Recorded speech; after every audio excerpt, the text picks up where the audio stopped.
Hello. Today I want to talk about goals.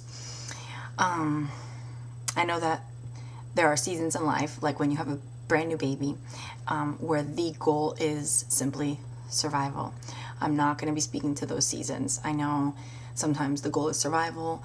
I am speaking to when people simply survive, like they just float through life, glide through life. Whatever happens, happens. Whatever today brings, I'll deal with it when it comes.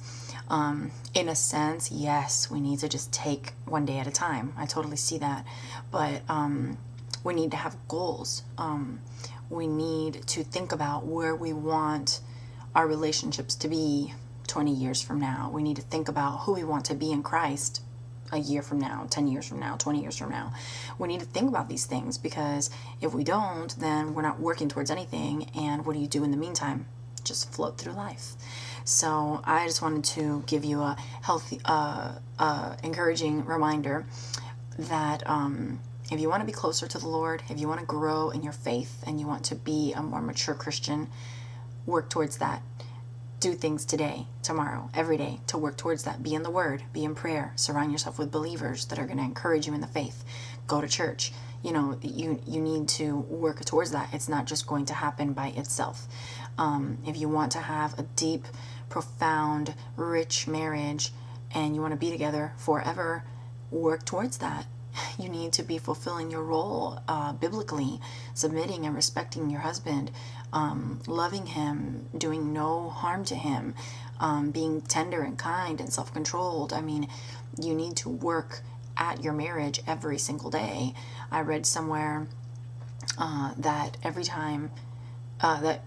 day you either take steps towards or away from your goals, depending on how you handle it. So every time you mess up, you fail in some way or another, I don't know, you're not submissive or you're disrespectful or you have a bad attitude, you're taking steps away from your goal.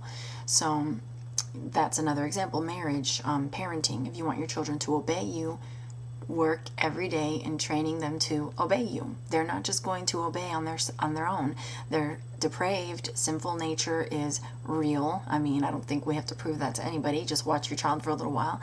And they're not going to learn to be well-behaved, obedient, respectful, well-mannered by themselves. You have to work towards these things.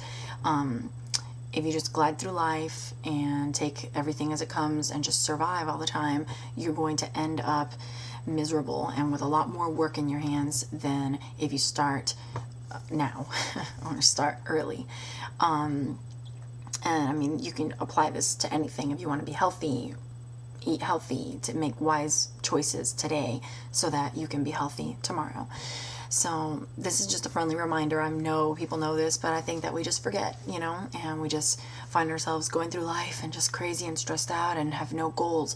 But if you have a mission each day, life seems so much more doable. You know that you're working towards something. You know that there's an end goal, and it makes life more enjoyable and more doable and more, it feels like it's worth it. All the work and the heartache and the challenges are worth it because you know that you're striving towards something.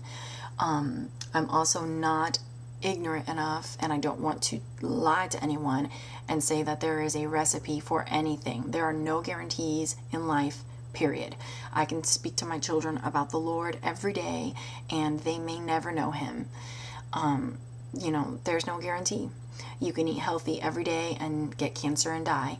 You can teach your children to obey and respect and be well-mannered, and they are human with their own choices to make, and they may rebel and do everything the opposite of what you've taught them.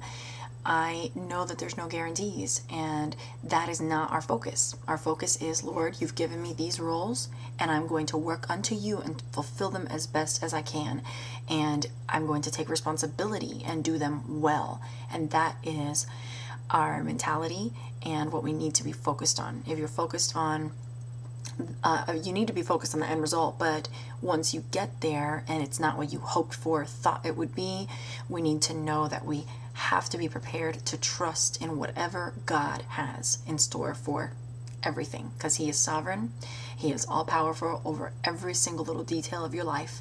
You need to be responsible and faithful in the things He's given you to do, and do them well unto Him, and then trust in Him with whatever He has in store for you. And that's all hard to do, but He can help you. Seek the Lord each day, and He is gracious and faithful, and He will carry you through this life and help you to fulfill your roles. I hope that's encouraging and just something that maybe you needed to hear today. Have a great day.